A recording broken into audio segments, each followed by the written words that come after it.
Miss Marple, and the vintage wine that killed 3 people.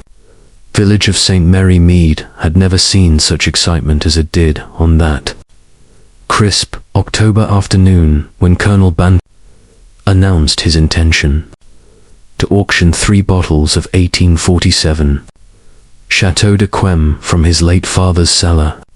The wine, discovered during renovations of Gossington Hall's wine cellar, was estimated to be worth nearly £1,000 per bottler, fortune by any village.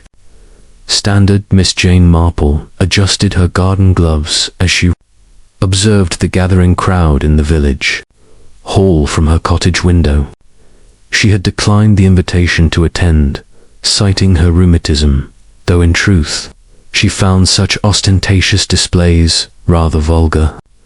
Still, human nature being what it was, she expected the event would provide considerable entertainment, perhaps instruction in the various ways people revealed their character when money and prestige were involved. The auction was scheduled for 3 o'clock, followed by a wine tasting where the winning bidder would open 1 bottle to share with select guests. By 2:30, the hall was packed with villagers and several London dealers who had made the journey specifically for this occasion. Colonel Bantry, a robust man in his 60s with a military bearing and impressive moustache, stood at the podium beside the 3 dusty bottles, which rested in a specially constructed velvet-lined case. His wife, Dolly, fluttered about, ensuring everything was perfect. Her nervous energy a stark contrast to her husband's composed confidence. "Ladies and gentlemen," the colonel began, his voice carrying authority, "these bottles represent not merely wine, but history. My father acquired them in 1920 from the estate of Lord Pemberton, who himself had inherited them from his grandfather. The provenance is impeccable, authenticated by Sotheby's themselves." Among the crowd, several faces stood out with particular interest. There was Raymond West, Miss Marple's nephew, who had driven down from London with his wife Joyce, ostensibly to visit his aunt, but clearly drawn by the spectacle. Beside them sat Dr. Haydock, the village physician, whose wine collection was legendary locally. Lawrence Redding, the artist who rented the cottage by the church, lounged against the back wall with affected disinterest, though his eyes never left the bottles. Most intriguing to those who noticed such things was the presence of Marcus Finch, the colonel's former batman from the war, who now ran the village pub. The Blue Boar, Marcus's weathered face, showed an emotion difficult to read. Was it resentment, anticipation, or something else entirely? Also present was Griselda Clement, the young and vivacious vicar's wife, who had persuaded her husband to attend despite his protests about the unseemly nature of such materialism. Mrs. Price Ridley, the village's self-appointed arbiter of social standing, had positioned herself in the front row, her substantial frame encased in purple silk, her expression suggesting she considered the entire affair beneath her dignity. Though she had no intention of missing it, the bidding opened at £5,000 per bottle. Within minutes, it became clear that 3 principal contenders had emerged. A London dealer named Carmichael, who bid with professional detachment. Dr. Haydock, whose face grew increasingly flushed with each raise, and surprisingly, Lawrence Redding, whose modest income from portrait painting hardly suggested such purchasing power. £12,000, Carmichael announced calmly. 12,500, Dr. Haydock counted immediately, his hand trembling slightly as he raised his paddle. The room held its collective breath. Then, from the back, Lawrence Redding's voice rang out. £15,000. A collective gasp rippled through the assembly. Colonel Bantry's eyebrows rose appreciatively. Mrs. Price Ridley's lorgnette practically fell from her hand. Even Carmichael turned to study the young artist with renewed interest. Going once, going twice. Sold to Mr. Lawrence Redding for £15,000. Applause erupted, though it carried an undercurrent of shocked whispers. How could young Redding possibly afford such a sum? The mystery deepened when he immediately announced his intention to open one bottle that very evening and share it with the village. After all, he said with his characteristic charm, wine of this caliber should be enjoyed communally, not hoarded. I invite all present to join me at Gossington Hall this evening at 8 o'clock for a proper tasting. Colonel, Mrs. Bantry, I hope you'll do me the honor of hosting. The Bantrys, caught off guard but delighted by the generous gesture, quickly agreed. The afternoon dissolved into excited chatter as people dispersed to prepare for the evening's unprecedented event. By 8 o'clock, 30 guests had assembled in Gossington Hall's drawing room. The bottle had been ceremoniously opened by Marcus Finch, who had some experience with fine wines from his years in service. The golden liquid was poured into crystal glasses, each person receiving a carefully measured portion. Dr. Haydock, despite his disappointment at losing the auction, was the first to taste. His professional interest overcoming his bruised ego, he swelled, sniffed, and sipped with the concentration of a scientist conducting crucial research. Remarkable, he murmured. Notes of apricot, honey, and something almost ethereal. The oxidation is perfect for a wine of this age. Simply remarkable. Others followed suit, each offering their own amateur assessment, though most simply enjoyed the rare privilege of tasting something so exclusive. Lawrence Redding moved through the crowd, accepting congratulations and deflecting questions about his unexpected wealth with practiced evasiveness. It was precisely 9:15 when Dr. Haydock's glass slipped from his fingers, shattering on the Persian rug. His face had gone from flushed to grey in seconds, and his hand clutched at his throat. Haydock. Colonel Bantry rushed forward. My dear fellow, what? But the doctor couldn't speak. His eyes bulged with terror and confusion as he collapsed to his knees, then fell forward onto the carpet, convulsing violently. Within 2 minutes, despite the desperate attempts of those around him, Dr. Haydock was dead. The room erupted into chaos. Women screamed. Men shouted. Mrs. Bantry fainted and had to be revived with smelling salts. Only Lawrence Redding remained eerily still, staring at the dead man with an expression that combined horror with something else, something that, to a keen observer, might have resembled guilt. News of Dr. Haydock's death spread through St. Mary Mead, with the speed that only genuine tragedy or genuine scandal can achieve. By 10 o'clock that evening, Inspector Slack from Much Benham had arrived with 2 constables, and Gossington Hall had been transformed from a scene of elegant socializing into something far more sinister. Miss Marple, who had been knitting peacefully by her fire when the news arrived via her maid's breathless relay of events, set down her needles with a thoughtful expression. The story, as it reached her through the village's efficient gossip network, grew more dramatic with each retelling, but certain facts remained consistent. Dr. Haydock had drunk the wine, collapsed within minutes, and died before medical help could arrive, given that he was himself the village's primary physician. Poison, everyone whispered. It must have been poison in the wine. By morning, the village shop had become the unofficial headquarters for speculation and rumor. Miss Marple, who found it necessary to purchase wool for her knitting, arrived to find Mrs. Price Ridley holding court before a captive audience. Mark my words, Mrs. Price Ridley pronounced with the authority of someone whose opinions were rarely marked by anyone. This is clearly a case of that reading person. Young man with no visible means suddenly produces £15,000, then conveniently shares wine that kills. The mathematics are quite simple.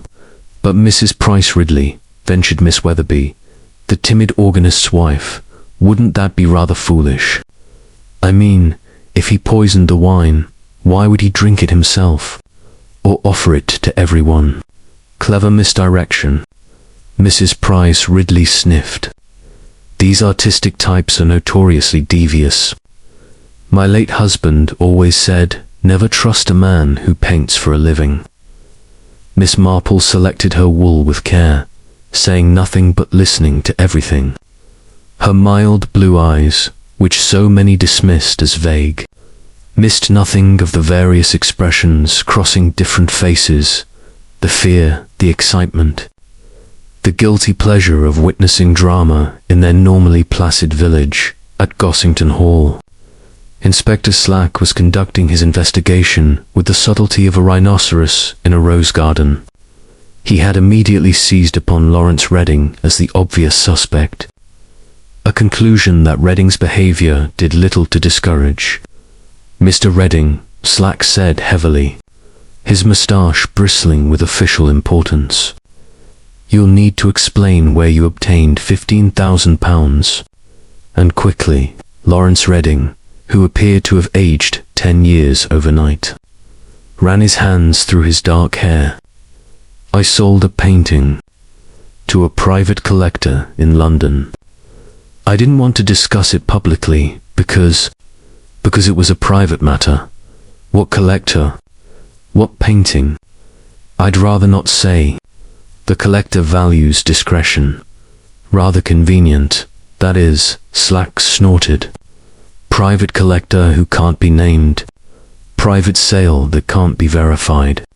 And a bottle of wine that's killed a man. But I drank from the same bottle. Redding protested. Everyone saw me drink. I felt no ill effects whatsoever. How could I have poisoned something I myself consumed? This, Inspector Slack had to admit, was a point.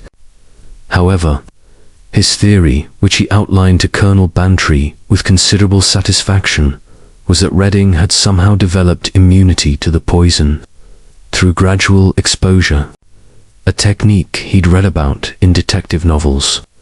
Inspector Colonel Bantry said wearily, I think you'll find that detective novels and actual detective work are rather different things. Meanwhile, the post-mortem results arrived by telephone, and they proved both illuminating and confusing. Dr. Haydock had indeed been poisoned by cyanide, a fast-acting and deadly substance. However, the toxicology report on the wine bottle itself showed no trace of cyanide whatsoever. Impossible. Slack blustered. The man drank the wine and died within minutes. Obviously the poison was in the wine. Then why, asked Colonel Bantry reasonably, didn't anyone else die? Or fall ill? 30 people drank from that bottle, Inspector, including myself and my wife. Young Redding drank more than most. Yet only Haydock was affected. This observation sent Slack's investigation in a new direction. Perhaps the poison had been in Haydock's glass before the wine was poured. Perhaps someone had specifically targeted him rather than attempting a random mass poisoning. The glasses had all been collected and were now being tested, but the inspector's hopes were not high. The drawing room had been in chaos after Haydock's collapse, with people rushing about, glasses being knocked over, and evidence potentially contaminated by well-meaning but clumsy assistants. Miss Marple received a visit that afternoon from her nephew Raymond and his wife Joyce, who were staying at the village inn, having extended their visit due to the dramatic circumstances. Aunt Jane, Raymond said, sprawling in her sitting room with the casual familiarity of family. You should have seen it. Poor Haydock went down like he'd been shot. Horrible business. The question everyone's asking, Joyce added, perching on the sofa's edge, is whether Lawrence Redding is a murderer or simply the unluckiest man alive. Dear me, Miss Marple murmured, her knitting needles clicking steadily. Tell me, was anyone standing particularly close to Dr. Haydock when he drank? Raymond frowned, thinking back. Well, Marcus Finch was nearby. He just poured the wine. Mrs. Bantry was fussing with the refreshment table. Lawrence was working the room like a politician. Mrs. Pris Ridley was lecturing someone about the proper way to taste wine. Why do you ask? Oh, no particular reason, Miss Marple said innocently. I was just reminded of something that happened years ago at a church social. Poor Mrs. Durning's elderflower wine, you know. Several people became quite ill, but only because. She trailed off, appearing to lose her train of thought as elderly people sometimes did. But her eyes, fixed on her knitting, were sharp and thoughtful. That evening brought unexpected news that sent fresh shockwaves through the village. Lawrence Redding had been found dead in his cottage, collapsed at his easel with a half-finished portrait before him and an empty wineglass on the table beside him. The glass still contained drops of the 1847 Chateau de Quem, and this time, those drops tested positive for cyanide. The death of Lawrence Redding transformed the investigation from a tragic accident or possible manslaughter into something far more sinister. A double murder that suggested a calculating and ruthless mind at work. Inspector Slack, whose investigation of Reading had been about to bear fruit in the form of an arrest warrant, found himself back at square one with a dead suspect and a growing list of unanswered questions. Miss Marple, who had spent the morning after the second death tending to her garden with particular attention to her roses, received a visit from an unexpected source, Mrs. Bantry herself, looking considerably less composed than her usual cheerful self. Miss Marple, Dolly Bantry said, settling into the offered chair with evident relief, I know you have a reputation for, well, for understanding these sorts of things. The Colonel says I'm being foolish, but I can't help feeling that someone at our party, someone we know, is a murderer. 2 murders now, dear, Miss Marple corrected gently, offering tea, which rather suggests a pattern, doesn't it? Someone who kills twice is less likely to stop than someone who kills once in passion or desperation. Mrs. Bantry shuddered. But why? Why poison poor Dr. Haydock? He was a good man, a dedicated physician. He had no enemies that I knew of. Everyone has enemies, dear Miss Marple observed, pouring tea with steady hands, though they're often not where we expect to find them. Tell me, was Dr. Haydock married? A widower. His wife died 3 years ago. No children. He lived alone in that large house on the high street, surrounded by his wine collection and medical journals, and wealthy. Mrs. Bantry hesitated. I suppose so. I never really thought about it. He lived comfortably, certainly. His practice was successful. Miss Marple sipped her tea thoughtfully. And Mr. Redding, what do we really know about him? Beyond the obvious young, artistic, charming. He came to the village about 6 months ago, rented the cottage from Miss Hartnell, said he needed peace and quiet to develop his painting style. He did portraits, mostly very good ones, actually. I commissioned one of the Colonel for his birthday. Did he paint Dr. Haydock? No, but Mrs. Bantry paused, her teacup halfway to her lips.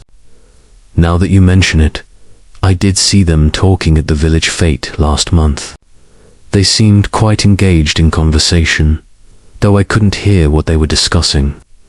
Most interesting, Miss Marple murmured, and this mysterious collector who supposedly purchased Mr. Redding's painting for £15,000. Has anyone verified that story? Inspector Slack tried, but he couldn't find any evidence of such a sale. Redding's bank records showed a deposit of exactly £15,000 3 days before the auction, but the source was listed as a private transfer from an offshore account. Quite untraceable, apparently. Miss Marple's needles resumed their steady clicking. How very convenient. Or inconvenient, depending on one's perspective. Mrs. Bantry, I wonder if you might do me a small favor. Anything, Miss Marple. Could you perhaps compile a list of everyone who was present at the wine tasting, with perhaps a few notes about their relationships with Dr. Haydock and Mr. Redding? My memory isn't what it was, and I do find it helps to have things written down clearly. Mrs. Bantry agreed readily, grateful to have something concrete to do. After she left, Miss Marple sat for some time in her chair, not knitting, simply thinking. Her mind, far sharper than her vague manner suggested, was already sifting through the information like wheat from chaff. 2 men dead from poisoned wine. But the wine itself wasn't poisoned only, specific glasses, which meant the killer had access to the glasses before they were filled, or had managed to introduce poison after the wine was poured but before it was drunk. In a crowded room, with people moving about, glasses being set down and picked up again, it wouldn't have been impossible. Difficult, yes, requiring nerve and opportunity, but not impossible. Later that afternoon, Miss Marple took her daily walk, which happened to lead her past the Blue Boar public house. Marcus Finch was outside, cleaning windows with more vigor than efficiency, his face showing the strain of recent events. "Good afternoon, Mr. Finch," Miss Marple said pleasantly. "Such terrible business about poor Mr. Redding." Marcus turned, his weathered face haggard. "Miss Marple, yes, terrible. Terrible for all of us." He resumed his window cleaning with renewed energy, as if trying to scrub away more than just dirt. "You knew him quite well, I understand." "Mr. Redding?" "Not particularly. He came to the pub sometimes. Kept to himself mostly. Wasn't one for drinking much. But you had served with Colonel Bantry during the war. That must create quite a bond." Marcus's hand stilled on the window. "Ancient history, that is. The Colonel's been good to me, giving me backing to buy this place when I came home. Not all officers would bother with an old Batman. And yet you were present when he discovered those valuable wine bottles. How extraordinary to find such treasure in one's own cellar." Something flickered in Marcus's eyes. Was it guilt, resentment, or simple grief? "I was there, yes. Helped with the renovations. The Colonel was generous to share the discovery, could have kept it to himself." "Indeed," Miss Marple agreed. "Though I suppose the wine was always legally his. Rather like finding money in a coat pocket. It may be a surprise. But it was yours all along." She continued her walk, leaving Marcus staring after her with an expression she would have found most illuminating had she bothered to turn back. That evening, the third death occurred. Mrs. Price Ridley's maid found her mistress collapsed in the drawing room. A wine glass shattered on the floor beside her. The carpet soaked with wine and what appeared to be blood from where Mrs. Price Ridley had struck her head in falling. But the blow to her head, the doctor who examined her confirmed, had not killed her. She had been dead before she hit the ground. The wine glass, when tested, contained traces of cyanide, and the wine itself was from one of the remaining bottles of 1847 Chateau de Quem that Lawrence Redding had purchased bottles, now in police custody, but which Mrs. Price Ridley had somehow obtained access to earlier that day.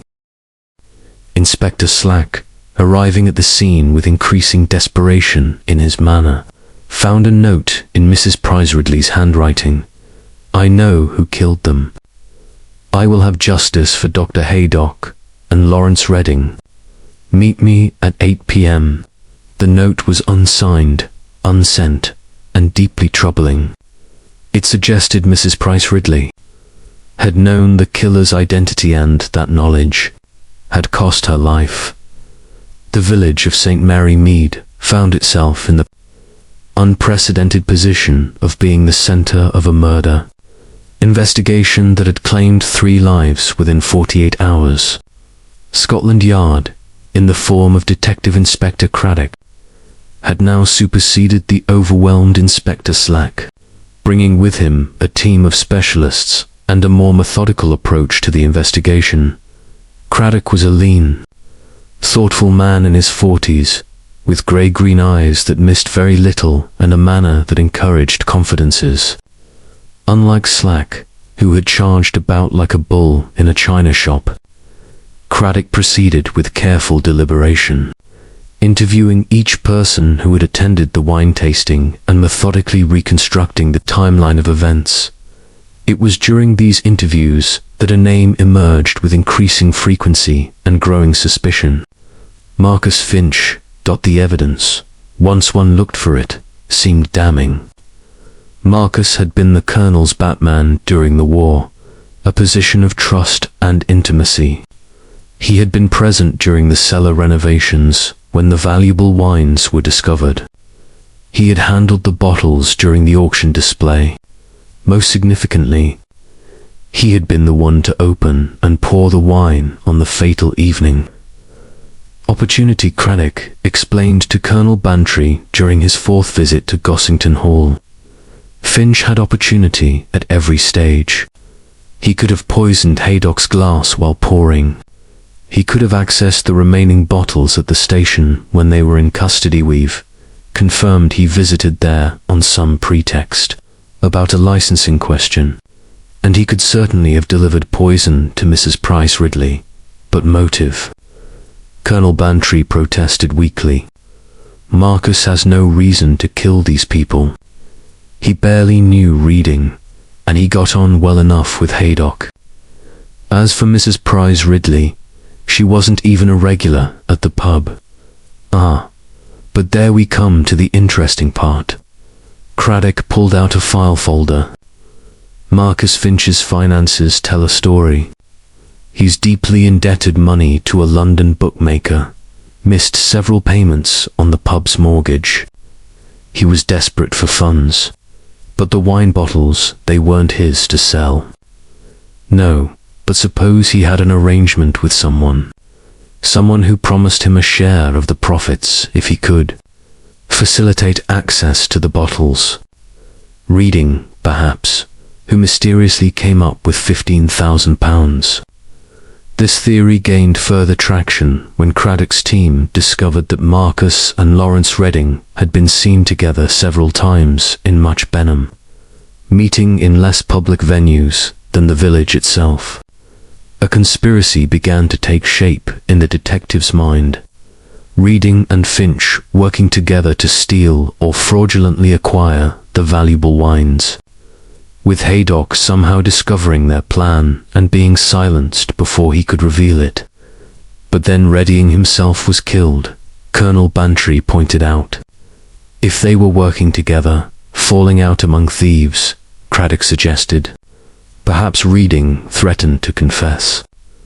Perhaps he demanded a larger share. We may never know the exact trigger, but Finch decided his partner had become a liability, and her note suggests she witnessed something, knew something. Perhaps she saw Finch tamper with the wine. She was a notoriously observant woman, and not particularly discreet. Once she confronted him, her fate was sealed. The case against Marcus, Finch grew stronger when a search of his rooms above the pub revealed a small bottle of potassium cyanide, labeled as rat poison but containing more than enough to have caused 3 deaths. Finch claimed he kept it for dealing with vermin in the pub's cellar. But the bottle was nearly full suspicious if he'd supposedly been using it regularly.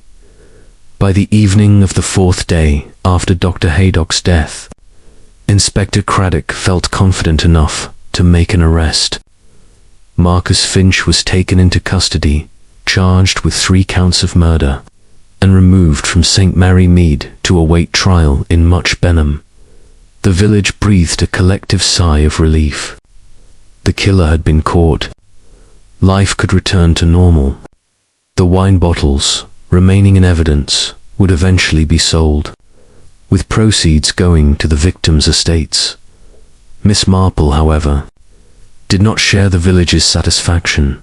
She sat in her cottage that evening with Mrs. Bantry, who had brought her the list of party attendees as requested, along with all the latest details of Marcus's arrest.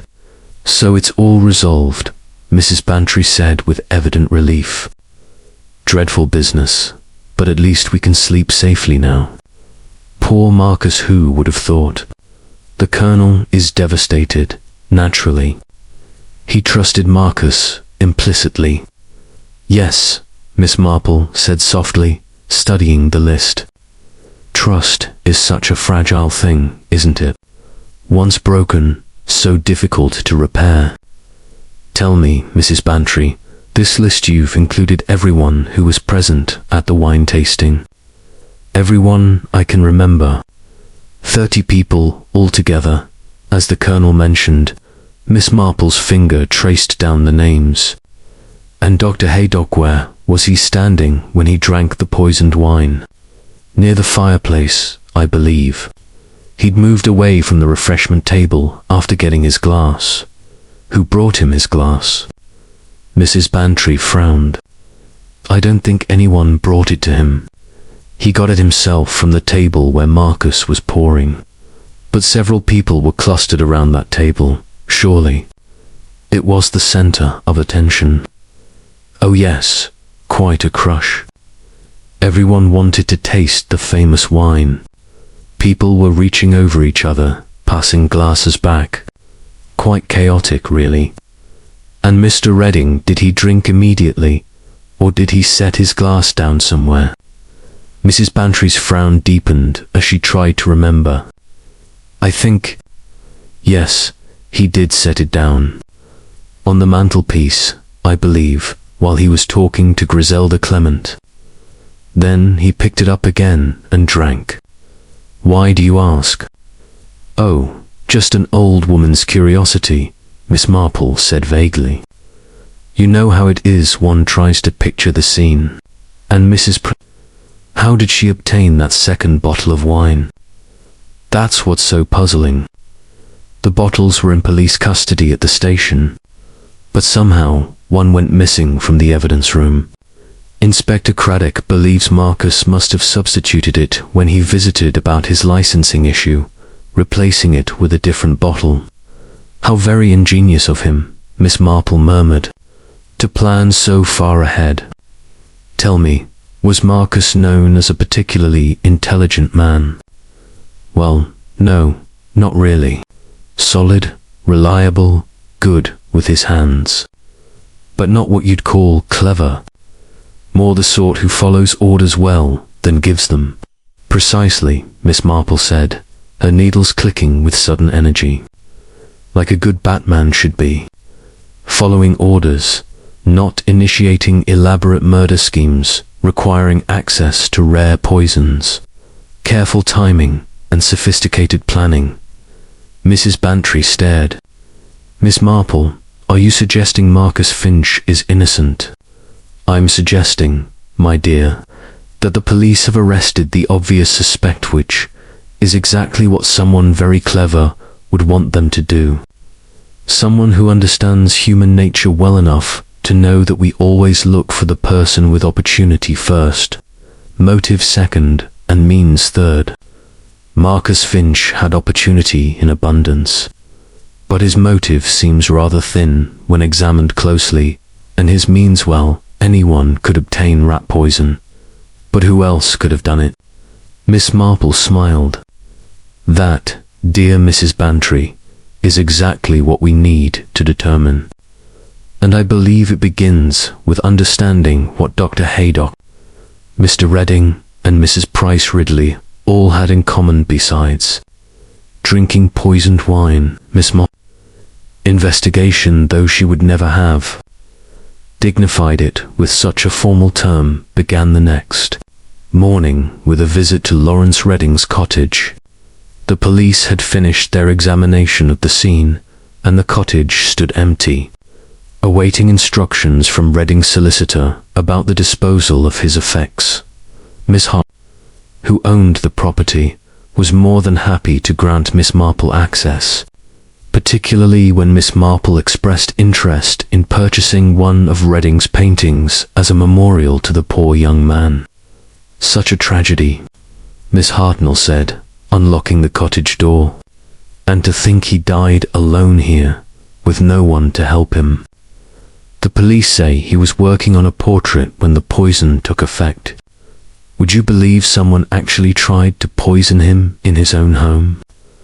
Most distressing, Miss Marple agreed, stepping into the small but well-appointed cottage. The smell of oil paints and turpentine still lingered in the air, mixing with something less pleasant, the faint odor of death that even police cleaning couldn't quite eliminate. The cottage's main room served as Redding's studio.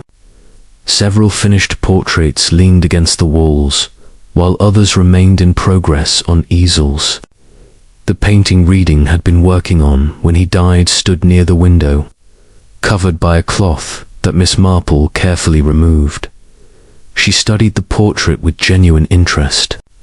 It showed a woman in her 40s, handsome rather than beautiful, with strong features and intelligent eyes. Something about those eyes nagged at Miss Marple's memory. "Do you recognize the subject?" she asked Miss Hartnell.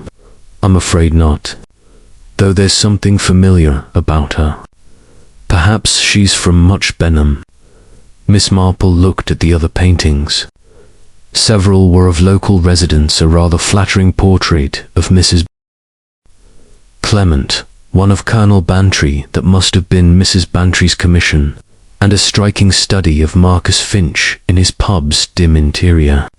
But there were others too, a series of London society figures, by the look of them, and one particularly arresting portrait of an elderly man with Dr. Haydock's distinctive aquiline nose.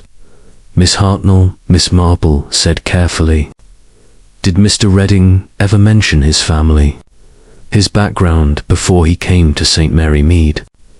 "Not really. He was rather private about such things. Said he preferred to let his art speak for him." Miss Marple nodded slowly, her mind working. She asked if she might purchase the unfinished portrait of the woman.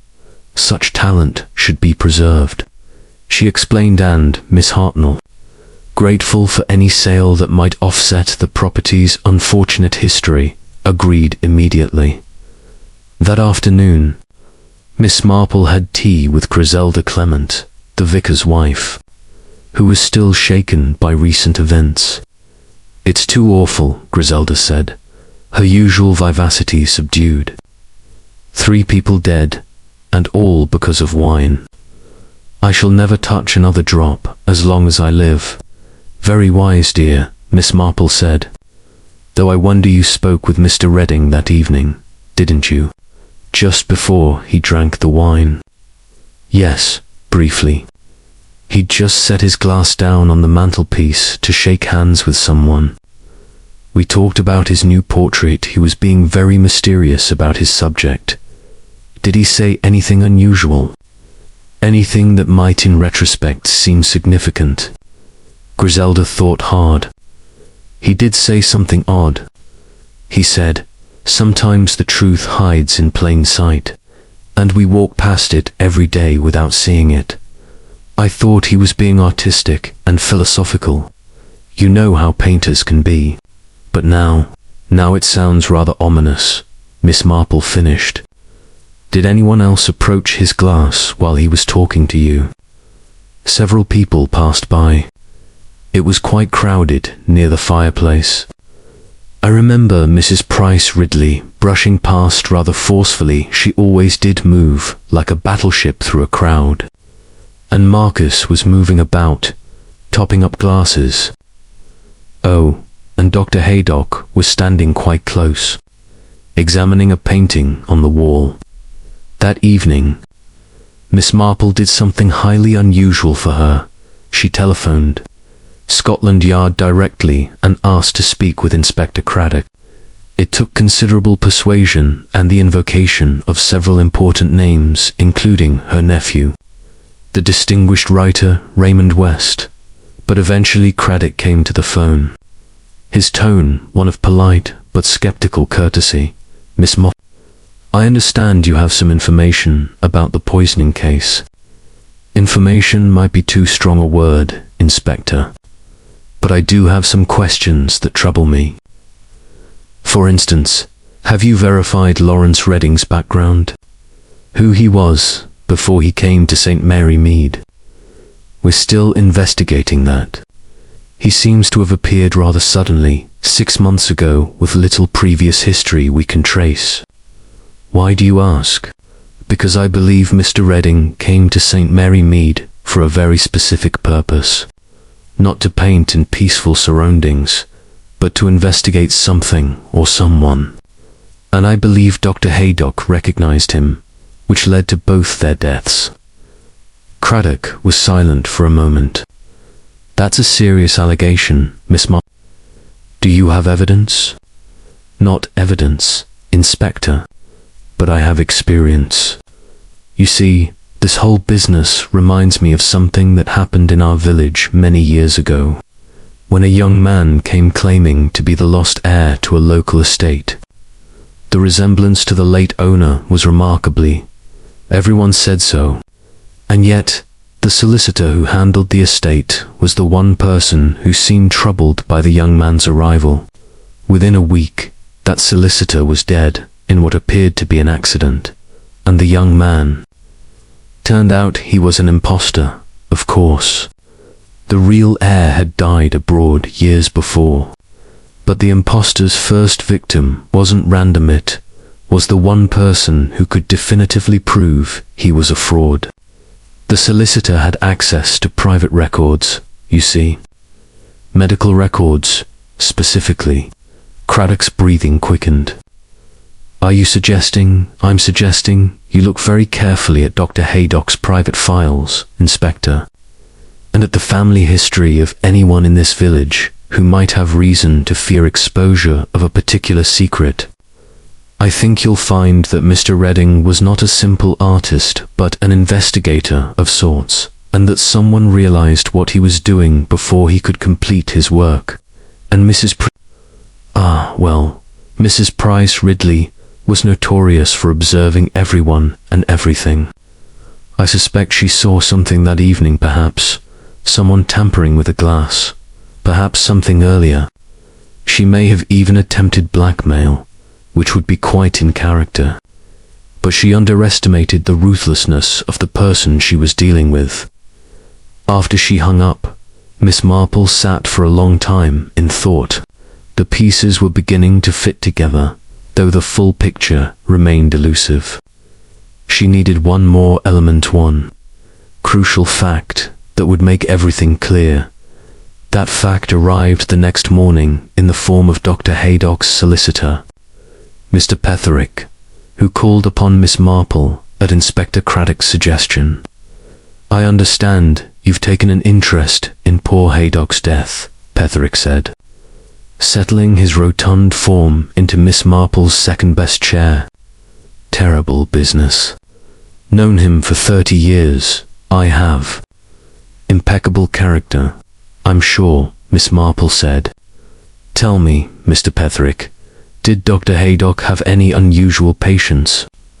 Anyone whose medical history might have been sensitive?" Petherick shifted uncomfortably. Doctor-patient confidentiality, you understand. Even after death.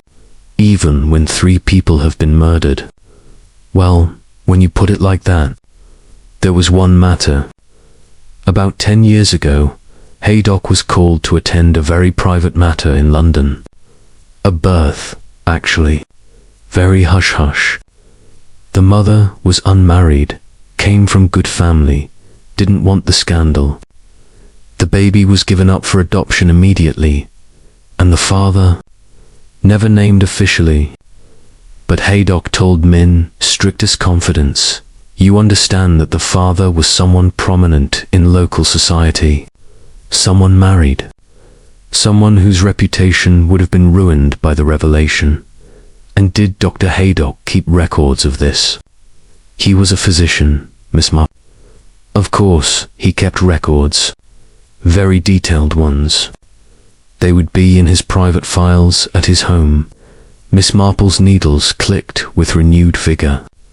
One more question, Mr. Petherick. This baby, was it a boy or a girl? A girl. Why do you ask? But Miss Marple only smiled and said nothing more. The revelation about Dr. Haydock's secret records sent Inspector Craddock's investigation in an entirely new direction. A search of the doctor's home office revealed extensive files, meticulously organized and deeply revealing. Among them was indeed a file marked Private London Case 2015, which detailed exactly what Mr. Petherick had described. The birth of an illegitimate daughter to an unnamed but prominent local figure. The mother's identity, however, was recorded. Victoria Henshaw, who had died 2 years ago in a car accident in France. The baby had been adopted through a private agency that had since closed its doors, and the trail seemed to end there. But the file contained one additional element, a photograph of the newborn, along with a second photograph, this one of Victoria Henshaw herself, taken at the hospital. The woman in the photograph was the same woman whose portrait Lawrence Redding had been painting when he died. So Redding was Victoria Henshaw's son, Craddock said, meeting with Miss Marple in her cottage at her invitation, or possibly her brother, or some other relative. He came here investigating his mother's past. More specifically, Miss Marple corrected gently, investigating his father's identity. The man who got Victoria Henshaw pregnant and then abandoned her to deal with the consequences alone. But why kill him? If he was seeking information, why not simply reveal what he'd learned? Perhaps, Miss Marple suggested, because the person whose secret he was investigating realized what he was doing and struck first. Or perhaps because Mr. Redding's initial intentions were not as pure as we might hope. Consider, he suddenly appears with £15,000 to purchase vintage wine. Where did that money really come from? Craddock consulted his notes. The bank transfer was from an offshore account, as we know. We've been trying to trace it, but those things take time. You think Reading was blackmailing someone? I think it's possible. Though if so, he miscalculated badly. He accepted money from someone who then used that very transaction to ensure his silence permanently. The investigation now focused on identifying Victoria Henshaw's lover from 2 decades ago. The possibilities, narrowed by age and opportunity, came down to a handful of men who had been in their 20s or 30s at the time and had connections to London. Colonel Bantry, at 65, was too old. The vicar was too young. But there were others.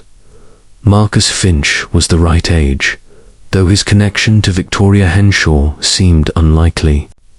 There was also James Dapker, who ran the local estate agency and had worked in London in the 1990s, and Simon Fletcher, now a retired banker who lived on the high street and who had been a rising young trader in the city when Victoria Henshaw became pregnant. Mrs. when consulted, revealed one more crucial name, her own brother. Geoffrey Lloyd, who was currently visiting Gossington Hall. Geoffrey, now 53, had been a young solicitor in London during the relevant time period and had known Victoria Henshaw socially, but Geoffrey would never. Mrs. Bantry began. "My dear..." Miss Marple interrupted gently. "People do all sorts of things when they're young that they regret when they're older. And they do even more terrible things to keep those regrets hidden." That evening, Miss Marple did something quite unprecedented. She invited several key people to tea in her cottage. The invitation was phrased in such a way that refusal seemed churlish, and by 5 o'clock, her small sitting room contained Colonel and Mrs. Bantry, Geoffrey Lloyd, James Dacre, Simon Fletcher, and at Miss Marple's specific request, Marcus Finch, who had been released on bail pending trial. "This is highly irregular," Colonel Bantry protested. "Geoffrey, you don't have to stay for this." "On the contrary," Geoffrey Lloyd said, his handsome face showing strain but also determination. "I'm rather curious to hear what Miss Marple has to say. She's quite famous in these parts for solving mysteries." "I'm afraid solving is too grand a word," Miss Marple said modestly, pouring tea. "But I do have some thoughts about recent events that I believe you all should hear. You see, 3 people have died because of a secret. A secret that someone was desperate to keep hidden." The room fell silent. Miss Marple continued, her voice gentle but relentless. "Dr. Haydock knew many secrets in his capacity as a physician. One particular secret concerned a birth that occurred in London about 24 years ago. The mother was Victoria The father was never officially named, but Dr. Haydock kept very detailed records, including this photograph. She produced the photograph from the file, laying it on the table where everyone could see it. Several faces showed recognition. Others showed careful neutrality. Lawrence Redding was Victoria Henshaw's son. He came to St. Mary Mead 6 months ago, not to paint, but to discover his father's identity. I believe he did discover it. I believe he attempted blackmail. And I believe he was murdered for that knowledge. "This is absurd," James Dacre said, but his voice lacked conviction. "You can't possibly know any of this, can't I?" "Mr. Dacre, where were you in the summer of 2001? I was working in London. I knew Victoria slightly. But I certainly never, and you, Mr. Fletcher." Simon Fletcher's face had gone white. "I refuse to answer questions without my solicitor present." "Then let me ask someone else," Miss Marple said, turning to Geoffrey Lloyd. "Mr. Lloyd, you knew Victoria Henshaw quite well, didn't you? In fact, you were going to marry her until she became pregnant with another man's child." Geoffrey Lloyd stood abruptly. "How dare you? You have no right to bring up 'I have every right' when 3 people are dead," Miss Marple said firmly. "You see, gentlemen, this is where it gets interesting. Because if Mr. Lloyd was engaged to Victoria Henshaw, and she became pregnant by another man, then Mr. Lloyd would have had very good reason to resent that child, particularly if that child appeared years later attempting to claim some sort of inheritance or recognition. This is outrageous," Mrs. Bantry exclaimed. Geoffrey would never, but Geoffrey Lloyd had sunk back into his chair, his face buried in his hands. When he looked up, his eyes were wet. "I loved her," he whispered. "I loved Victoria so much. When she told me she was pregnant and that the father was someone she'd met at a party, someone married who couldn't acknowledge the child, I offered to marry her anyway. I offered to raise the child as my own. But she refused. She said she couldn't trap me like that, couldn't force me to live a lie. So you let her go, Miss Marple said softly. I let her go, and I've regretted it every day since. When young Reading showed up in the village, I recognized Victoria in his face immediately. I knew who he must be. I thought perhaps I could help him make up for failing his mother. Did you give him the £15,000? Geoffrey nodded miserably.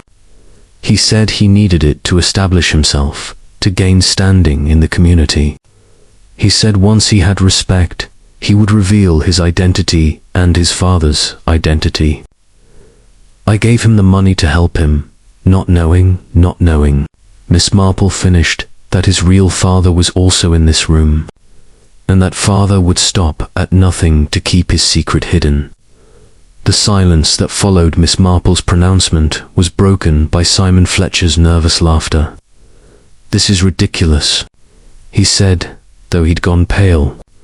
You're suggesting one of us is a murderer, based on speculation about a relationship from 24 years ago. Not speculation, Inspector Craddock said, entering the cottage with 2 constables. He'd been waiting outside as prearranged with Miss Marple. We've had time to investigate thoroughly.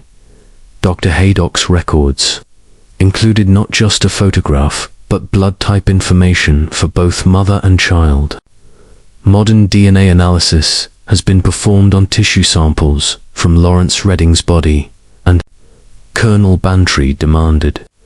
And we've cross-reference against blood types on file for several local residents. Mr. Fletcher, you donated blood last year during the village drive. Your blood type makes it genetically impossible for you to have been Lawrence Redding's father. Fletcher sagged with relief. Craddock continued, turning to James Dacre.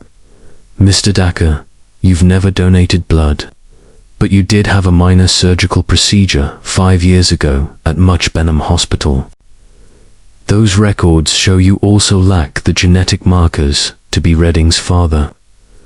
Dacre's relief was equally palpable, which left only one person unaccounted for. Geoffrey Lloyd, Craddock said quietly. You've never had medical treatment in this country since the events in question. No blood donations. No records we can access. But we do have one piece of evidence that's quite damning. He produced a photograph, the unfinished portrait that Miss Marple had purchased from Redding's cottage. This portrait was labelled on the back in Redding's handwriting for GL, in memory of the mother he never knew. You commissioned this portrait, didn't you, Mr. Lloyd? A portrait of Victoria Geoffrey Lloyd's face crumpled. Yes. I wanted something to remember her by. Redding said he'd paint her from photographs I provided. He was very kind about it, very understanding. We talked about Victoria, about how much I'd loved her. I thought he was simply being compassionate, but he was also documenting your relationship, Miss Marple said, building his case. Tell me, Mr. Lloyd, what exactly did you discuss with Mr. Redding? Did he mention his father at all? He said. Geoffrey's voice broke. He said his mother had told him on her deathbed that his father was someone named Geoffrey, someone who had loved her but let her go. He thought I might be that Geoffrey. And were you? No, I swear I wasn't. I never slept with Victoria. We were engaged, but waiting for marriage. She got pregnant by someone else, someone she wouldn't name. I offered to marry her despite it, but she refused. Mrs. Bantry rushed to her brother's side. Geoffrey, why didn't you tell us this before? Because I was ashamed. Ashamed that I let her face that pregnancy alone. Ashamed that I didn't fight harder to keep her. When Redding appeared, I thought I could help him, help Victoria's son, even if he wasn't mine. But then he started asking questions about money, about inheritances, about who else in the village might have known Victoria. He wasn't looking for a father, He was looking for a victim to blackmail. So you killed him, Craddock said. Double quotes, no. I never. Jeffrey looked around wildly. I gave him the money. I had nothing to do with his death.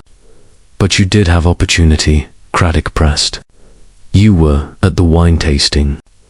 You could have poisoned his glass. But why would I? I'd already paid him. He had no reason to threaten me further. Miss Marple, who had been listening carefully, now spoke, because Mr. Lloyd, Mr. Redding, had discovered something else. Something that made your £15,000 seem insignificant. He had discovered who his real father was. She paused, letting her words settle. And that person, desperate to prevent exposure, killed him. But not before killing Dr. Haydock, who held the definitive proof in his medical records. Then who? Colonel Bantry began. Consider the logistics, Miss Marple continued. 3 people poisoned with cyanide. The poison was in the wine glasses, not the wine itself. This required access to the glasses before or during the pouring. Marcus Finch, naturally, had that access. But he wasn't the only one. She turned to Mrs. Bantry. You were managing the refreshments that evening, dear. You were moving glasses about, arranging them on trays. You had perfect access. Mrs. Bantry went white. Miss Marple, you cannot be suggesting. I'm not suggesting you poisoned anyone. But I am pointing out that someone with similar access, someone who was helping you at the refreshment table, would have had the same opportunity. Someone who was trusted, who could move about freely, who no one would question. Colonel Bantry suddenly stood. Miss Marple, this has gone far enough. I must ask you to, Colonel, Miss Marple said gently but firmly. I believe you should sit down, because I'm about to reveal something that will shock you deeply. She reached into her knitting bag and produced a letter, yellowed with age. This was among Dr. Haydock's papers, overlooked initially because it was filed under a different patient's name. It's a letter from Victoria Henshaw, written shortly before she gave birth. In it, she names the father of her child. The room seemed to hold its breath. Miss Marple read, I cannot burden him with this knowledge. He has a wife, a position, obligations that my revelation would destroy. Better that I disappear, that the child be adopted, that no one ever know who fathered my baby. But I must tell someone, and I trust you, dear doctor, to keep this confidence. The father is someone I met at a military charity gala in London. Someone heroic, charming, and entirely unattainable. His name is Arthur Bantry. The colonel staggered as if struck. No, that's impossible. I'm afraid it's quite possible, Colonel, Miss Marple said sadly. You were in London in 2001, attending that gala. You met Victoria Hen. One thing led to another, and she became pregnant. You never knew, because she never told you. Mrs. Bantry was staring at her husband with horror and disbelief. Arthur, tell me it's not true. The colonel seemed to age before their eyes. Dolly, it was a mistake. A terrible mistake. I was drunk, she was beautiful, and I never knew there was a child. I swear I never knew, but someone else knew, Miss Marple said. Someone who had access to Dr. Haydock's files. Someone who realized what Lawrence Redding was investigating. Someone who would lose everything if the truth came out. She looked directly at Mrs. Bantry. Your brother Geoffrey was a convenient suspect, but he didn't have access to the police evidence room where the second bottle was kept. He didn't have the intimate knowledge of Gossington Hall required to plan such murders. And he didn't have the most important element of all, motive not just to protect Arthur Bantry, but to preserve her own position as his wife. "No," Mrs. Bantry whispered. "No, you can't mean, I mean," Miss Marple said, "that you, Mrs. Bantry, are the poisoner." The accusation hung in the air like smoke. Mrs. Bantry, cheerful Dolly Bantry, stared at Miss Marple with an expression that mingled shock, outrage, and something else. Something that might have been fear. "This is absurd," she said, but her voice wavered. "I would never harm anyone." "Why would I?" "Because," Miss Marple said quietly, "you discovered the truth about your husband's past indiscretion. You learned that Lawrence Redding was Arthur's illegitimate son, and you couldn't bear the scandal, the whispers, the shame of it all becoming public. But I didn't know. Arthur said he never told anyone." The admission hung in the air. Craddock stepped forward. "So you did know, Mrs. Bantry. When did you learn?" Mrs. Bantry's composure cracked. She sank into a chair, her hands trembling. I found letters. In Arthur's study. Letters from Dr. Haydock, written years ago, expressing concern about a patient's privacy. I didn't understand what they meant until I saw the way Arthur reacted when Lawrence Redding arrived in the village. He looked at that young man's face and went pale. I asked him what was wrong, and eventually he confessed everything. Colonel Bantry reached for his wife's hand, but she pulled away. "Dolly, I'm so sorry. I should have told you immediately, but I was afraid. Afraid I'd leave you. Afraid of losing your comfortable life." Mrs. Bantry's voice turned bitter. "Well, you were right to be afraid, Arthur. Because when that young man started making inquiries, started painting portraits and asking questions, I knew it was only a matter of time before the truth came out. So you decided to silence him," Craddock said. "And Dr. Haydock, who held the documentary evidence, I didn't want to." Mrs. Bantry's voice rose. "You must understand, I had no choice. Dr. Haydock was a good man, but he was also principled. If Redding had confronted him with evidence, asked for confirmation, Haydock would have told him the truth. And then where would we be? The Colonel's reputation ruined, our position in society destroyed, whispers and gossip following us everywhere." "So you poisoned Dr. Haydock's wine," Miss Marple said. "You were at the refreshment table, helping pour. It would have been simple to add a few drops of cyanide to his glass before the wine was added. It was supposed to look like the wine was poisoned," Mrs. Bantry said dully. "An accident, perhaps, or some contamination from the storage. But only his glass. Only Haydock's." "But Lawrence Redding was there too," Craddock said. "Why kill him?" "Because he knew." After Haydock collapsed, Redding looked at me, and I saw recognition in his eyes. He'd been investigating, he had pieces of the puzzle, and Haydock's death made it all click together for him. He knew I'd done it, and I knew he'd eventually tell someone. "So you obtained cyanide from your garden shed, I presume, where you kept rat poison, and you waited. You knew Redding had taken the remaining bottles of wine home. You visited him, brought him wine from your own cellar as a supposed peace offering. And while he was distracted, you poisoned his glass. He was painting that damned portrait of Victoria Hen," Mrs. Bantry said, tears streaming down her face.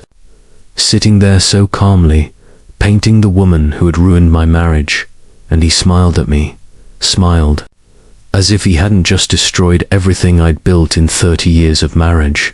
"And Mrs. Price Ridley?" Miss Marple asked gently, "that interfering busybody?" Venom entered Mrs. Bantry's voice. "She saw me at the wine tasting, saw me near Haydock's glass. She didn't understand what she'd seen at the time, but later, after Redding died, She began to piece it together. She came to me, suggested we talk privately about what she'd observed. She wanted money, the greedy cow. She actually tried to blackmail me. So you gave her poisoned wine and let her think it was a gift, Craddock said. I told her it was from the auction, that I'd purchased it separately from the Colonel. She was so eager for something exclusive, something valuable. She drank it without question. Mrs. Bantry laughed, a harsh, broken sound. 3 people dead, and for what? To preserve a reputation, to maintain appearances. God help me, what have I done? Colonel Bantry stood frozen, his face ashen. Dolly, I never imagined. If I'd known you were even capable of, you drove me to it. She screamed suddenly. Your infidelity, your bastard son appearing in our village. What was I supposed to do? Welcome him with open arms? Introduce him as your illegitimate heir? You could have come to me, the Colonel said hoarsely.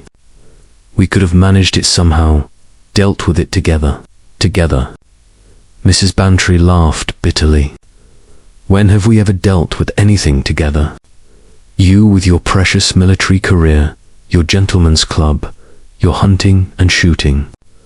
What about me? What about what I built here, the respect I earned, the position I held? That was all I had, Arthur. And you were going to take it away from me. Inspector Craddock moved forward with handcuffs. Dolly Bantry, I'm arresting you for the murders of Dr. Haydock, Lawrence Redding, and Mrs. Price Ridley. You are not obliged to say anything. But anything you do say may be taken down and used in evidence against you. Mrs. Bantry didn't resist. She seemed to have deflated, all the energy and life drained out of her. As Craddock led her toward the door, she turned back to Miss Marple. How did you know? She asked. What gave me away? Miss Marple looked at her with something like pity. The portrait, my dear. The portrait Lawrence Redding was painting when he died. You see, he was painting Victoria Henshaw from photographs that you provided. But they were your photographs from your collection. Geoffrey Lloyd had given his photographs to Reading weeks earlier for the commissioned portrait. The only way Reading could have been working from different photographs. At the time of his death was if someone else had given them to him, and who else but the Colonel's wife would have photographs of his former lover? Craddock added. You kept them all these years, didn't you? Kept them as evidence of his betrayal. Mrs. Bantry nodded slowly. I found them when I found the letters. I kept them as insurance, I suppose. Proof that if he ever betrayed me again, I'd have evidence. But then Redding wanted photographs of Victoria to complete his investigation. And she trailed off. You gave them to him, not realizing you were providing evidence of your own connection to the case, Miss Marple finished. A small mistake, but a crucial one. As the police led Mrs. Bantry away, Colonel Bantry stood alone in the center of the room, a broken man. His wife's brother, Geoffrey Lloyd, approached him hesitantly. Arthur, I don't know what to say. Say nothing, the Colonel replied heavily. There's nothing to be said. I destroyed my marriage years ago with my foolishness. Dolly merely finished what I started. The trial of Dolly Bantry for 3 counts of murder became one of the most sensational cases in recent English legal history. The courtroom in Much Benham was packed daily with spectators, journalists, and the merely curious, all eager to witness the fall of a respected village matron. Miss Marple attended every day of the trial. Sitting quietly in the public gallery, her knitting needles moving with steady rhythm, she watched as the prosecution laid out their case with methodical precision.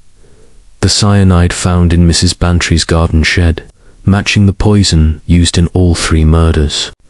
The testimony of witnesses who had seen Mrs. Bantry near the refreshment table at the wine tasting. The photographic evidence linking her to Lawrence Redding's investigation. And most damning of all, her own confession.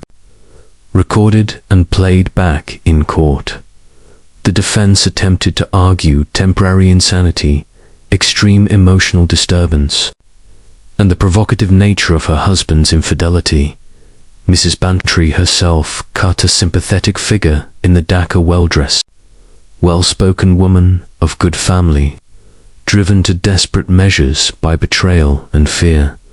But the jury saw through the attempts at mitigation. The murders had been too calculated, too methodical, too carefully planned to be the work of someone temporarily unbalanced. Mrs. Bantry had obtained poison in advance, waited for her opportunities, and executed 3 separate killings with chilling efficiency. After 3 weeks of testimony and 2 days of deliberation, the verdict came, guilty on all 3 counts. The judge, in passing sentence, noted that while he had sympathy for the emotional turmoil Mrs. Bantry must have experienced, nothing could justify the taking of 3 innocent lives. She was sentenced to life imprisonment with a minimum term of 30 years. Colonel Bantry, who had attended every day of the trial despite the pain it clearly caused him, left the courtroom without speaking to anyone. He returned to Gossington Hall alone, a man haunted by the knowledge that his momentary lapse of judgment 24 years ago had set in motion a chain of events leading to 3 deaths and his wife's imprisonment. The village of St. Mary Mead struggled to come to terms with what had happened. How could someone they'd known for decades, someone who had organized church fetes and hospital fundraisers, someone who had seemed the very embodiment of English respectability, have committed such terrible crimes? Miss Marple, when asked by her nephew Raymond how she had suspected Mrs. Bantry, explained it with characteristic modesty. "You see, dear, it was the little things. The way she was so insistent that I investigate, as if she wanted to direct attention toward other suspects.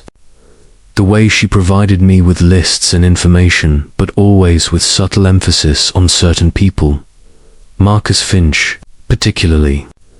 The fact that she had access to everything, the wine tasting, the police station through her social connections, even Lawrence Redding's cottage through her friendship with Miss Hartnell. But surely those things could have applied to other people. Indeed, they could. But there was one thing that applied only to Mrs. Bantry: motive. Once Inspector Craddock revealed that Lawrence Redding was Colonel Bantry's son, the motive became clear. Mrs. Bantry had everything to lose from that revelation, not financially, but socially. And for someone whose entire identity was wrapped up in her position in village society, that social death would have seemed worse than actual death. "It's tragic," Joyce West observed. "The Colonel's infidelity, Victoria Henshaw's lonely death, Lawrence Redding's quest for his father, Mrs. Bantry's murderous desperation. It's all so terribly sad." "Sin has consequences," Miss Marple said simply.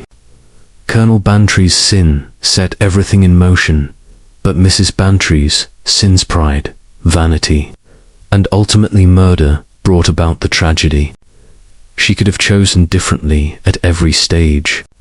She could have confessed her husband's infidelity to him, confronted the situation honestly, perhaps even found a way to welcome Lawrence Redding into their lives. Instead, she chose concealment, then deception, then murder.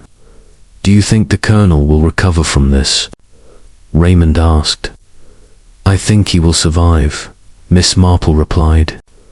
"Whether he'll recover is another matter entirely. He's lost his wife, his son, though he never really had his son, and his reputation. The village will never look at him the same way again. In fact, Colonel Bantry did survive, though he became a shadow of his former robust self. He sold Gossington Hall and moved to a small cottage in Much Benham, where he lived quietly and avoided social interaction. The wine bottles, those remaining artifacts of the whole terrible business, were eventually sold at auction, with the proceeds going to establish a foundation in memory of Dr. Haydock, Lawrence Redding, and even Mrs. Price Ridley. Despite her blackmail attempt, Marcus Finch was completely exonerated and received a formal apology from the police. However, the damage to his reputation proved difficult to overcome, and he eventually sold the Blue Boar and moved to Cornwall, where he opened a small guest house under a different name, Geoffrey Lloyd. Devastated by his sister's crimes and by the revelation of Colonel Bantry's infidelity to her, withdrew from society entirely. He never completed the portrait of Victoria Henshaw that Lawrence Redding had begun, and the unfinished canvas remained in Miss Marple's possession, a haunting reminder of lives destroyed by secrets and lies. The true tragedy, Miss Marple often reflected, was that all of this death and destruction could have been prevented by simple honesty. If Colonel Bantry had acknowledged his son, if Victoria Henshaw had demanded support rather than disappearing, if Mrs. Bantry had confronted her husband's infidelity directly, rather than letting it fester into murderous resentment. But people rarely choose the honest path, she observed to Miss Hartnell one afternoon over tea. Some months after the trial, they convince themselves that concealment is kindness, that silence is strength, that maintaining appearances is more important than acknowledging truth. And then they're surprised when their carefully constructed facades come crashing down. "You're very philosophical today, Miss Marple," Miss Hartnell observed. "I suppose I am. But then, murder is a very philosophical crime, isn't it? It's the ultimate assertion that one person's desires or fears are more important than another person's right to live." Mrs. Bantry convinced herself that her social standing, her marriage, her comfortable life were worth 3 human lives. That's not madness, my dear. That's a moral calculus that fails at every level. 6 months after the trial, St. Mary Mead had returned to something approximating normal life. The scandal had become part of village history, another chapter in the long story of human frailty and consequence that every small community accumulates over time. Miss Marple sat in her garden on a warm spring afternoon, her knitting in her lap, watching robins build a nest in the hedge. She reflected, as she often did, on the strange patterns of human behavior that led to such tragedies. The case had reminded her of many others she'd observed over her long life. The respected banker who'd embezzled from elderly clients to maintain his lifestyle. The beloved schoolteacher who'd poisoned her rival for the headmaster's affections. The kindly grocer who'd set fire to his shop for insurance money, not knowing his assistant was working late. Respectability, she thought, was often just a mask people wore to hide their true selves. And sometimes that mask became so important to them that they'd kill to keep it in place. A knock at her door interrupted her musings. She found Inspector Craddock standing on her doorstep, hat in hand, looking older than he had 6 months ago. "Inspector, what a pleasant surprise." "Do come in, over tea and biscuits," Craddock explained his visit. "I wanted to thank you properly, Miss Marple. Without your insight, we might never have solved this case. We were so focused on Marcus Finch, on the obvious suspect, that we nearly missed the real killer entirely." "You would have reached the truth eventually," Miss Marple said modestly. "The evidence was there, after all. Perhaps. But you saw what we missed. the psychology of it all. How did you know to focus on Mrs. Bantry? What made you suspect her specifically? Miss Marple considered her answer carefully. It was several small things that accumulated into a larger picture. First, there was the matter of opportunity. Everyone focused on who could have poisoned the wine glasses at the tasting, but fewer people considered who could have poisoned Lawrence Redding's glass in his own cottage, or who could have obtained and delivered wine to Mrs. Price Ridley. Mrs. Bantry had access to all three situations through her social connections and her position in the village, but opportunity alone isn't evidence of guilt. No, indeed. But then there was the question of the photographs. When I purchased that unfinished portrait from Lawrence Redding's cottage, I noticed the photographs he'd been working from were different from those Geoffrey Lloyd had provided. They were personal photographs, the kind that only someone very close to the Colonel would have kept. A wife, for instance. Why would she give them to Redding if she was planning to kill him? Because at that point, she didn't know she would have to. She gave them to him when he first asked, thinking he was simply an artist interested in painting a portrait. It was only later, after he'd begun his investigations and after she discovered the truth about the Colonel's infidelity, that she realized how dangerous he was to her. Craddock nodded slowly. And you saw through her attempts to direct suspicion toward others. Oh yes, that was quite transparent once one looked for it. She was very helpful, very eager to assist with the investigation, always providing information, but always with a subtle bias towards certain suspects. She mentioned Marcus Finch's financial difficulties. She emphasized Geoffrey Lloyd's connection to Victoria Hen. She even suggested Lawrence Redding himself might have been involved in something criminal. Classic misdirection. But the final proof came from her own mouth. Her confession, yes, though I rather thought she would confess once confronted. You see, Mrs. Bantry was not a natural criminal. She was an ordinary woman pushed to extraordinary measures by pride and fear. Such people often carry enormous guilt, even as they try to justify their actions. When presented with incontrovertible evidence, they often feel relief at finally unburdening themselves. Craddock finished his tea and prepared to leave. At the door, he paused. There's one thing I still don't understand, Miss Marple. How did you know about Colonel Bantry's infidelity before Dr. Haydock's files revealed it? You suspected Mrs. Bantry before we found that letter from Victoria Henshaw. Miss Marple smiled gently. Because I'm an old woman who has lived in villages all my life, Inspector. And one thing I've learned is that there are very few secrets that remain truly secret for long. Someone always knows something.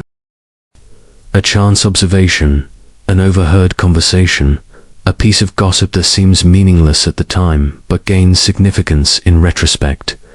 You're saying you'd heard gossip about the Colonel. I'm saying that when a respected military man suddenly shows unusual interest in a young artist who has no obvious connection to him, when that man's wife becomes increasingly strained and bitter, when certain patterns of behavior emerge, well, an observant person begins to wonder. And then, when murders occur that seem designed to prevent revelations about the past, the pieces begin to fall into place. After Craddock left, Miss Marple returned to her garden and her knitting. The robins had completed their nest, and were now engaged in the serious business of raising their family, oblivious to the human dramas that played out around them. She thought about Mrs. Bantry, now serving her sentence in Holloway Prison. Did she regret her choices? Did she wish she'd chosen differently? Or did she still believe, in her heart, that she'd been justified in protecting her social position at any cost? And what of Colonel Bantry? living alone with his guilt and his memories. Would he eventually find peace, or would he be haunted for the rest of his days by the knowledge that his moment of weakness had led to so much death and destruction? As for Lawrence Redding, the young man whose search for his father had cost him his life, what would he have become if he'd lived? Would he have found satisfaction in knowing the truth, or would that truth have brought him only pain? These were questions without answers, Miss Marple reflected. Life was messy and complicated, and murder cases, for all their dramatic revelations, rarely provided the tidy moral lessons that detective novels suggested. People made mistakes, acted foolishly, allowed pride and fear to drive them to terrible choices. And in the end, everyone paid a price, perpetrators and victims, the guilty and the innocent alike.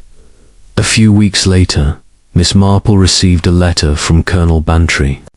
It was brief and formal, thanking her for bringing his wife's crimes to light and expressing his own deep remorse for the role his past actions had played in the tragedy. "I shall carry this burden for the rest of my days," he wrote. "But I wanted you to know that I recognize my own culpability in these events. My moment of weakness 24 years ago set all of this in motion. If I had been a better man, a more honest man, perhaps none of this would have happened." Miss Marple didn't respond immediately. What could one say to such a letter? That his guilt was understandable, but not entirely deserved. That Mrs. Bantry had made her own choices and bore her own responsibility. That one sin does not justify another. In the end, she wrote a simple note expressing her hope that he would find peace and suggesting that perhaps the greatest honor he could pay to the dead would be to live honestly and openly for the rest of his days. Whether he would take that advice, she couldn't say. As spring turned to summer, St. Mary Mead moved forward, as villagers do. New scandals and concerns replaced the old ones. The wine bottles that had caused so much death became a footnote in local history. The cottage where Lawrence Redding had lived and died found a new tenant. Life continued, but Miss Marple never forgot the lesson of those tragic events. That respectability and morality are not the same thing. That appearances can be deeply deceiving, and that the most dangerous criminals are often those we least suspect, those who smile at us in church, who organize our social events, who seem, on the surface, to be pillars of the community. She continued her knitting, her gardening, her quiet observation of human nature in all its complexity. And when people asked her how she solved murders, she simply smiled and said that it was all a matter of understanding human nature, that small-town secrets and village gossip often revealed truths that no amount of police work could uncover. After all, she would say, human nature is the same everywhere. The respectable matron in St. Mary Mead is not so different from the criminal in London. We all have our secrets, our weaknesses, our capacity for both good and evil. The difference lies in the choices we make when faced with difficult circumstances. Do we choose honesty or deception? Courage or cowardice? Life or death? Mrs. Bantry had made her choices, and 3 people had died as a result. That was the tragedy at the heart of the vintage wine that killed 3 people, not the murders themselves, but the small decisions and moral failures that led to them. A moment of infidelity, a refusal to acknowledge consequences, a choice to value appearance over truth, pride over compassion, fear over courage. As Miss Marple often reflected, murder mysteries were not really about the mechanics of killing, but about the moral choices that preceded the act. And in that sense, every person in St. Mary Mead indeed. Every person everywhere was living their own mystery, making their own choices, writing their own story. Some of those stories ended in tragedy. Others, with wisdom and grace, ended in redemption. The choice, as always, belonged to the individual. And with that thought, Miss Marple picked up her needles and resumed her knitting, content in the knowledge that she had done her part to ensure that justice was served and that truth, however painful, had prevailed over deception. The village might never be quite the same, but it would endure. And so would she, watching, observing, understanding, ready for whatever mysteries the future might bring.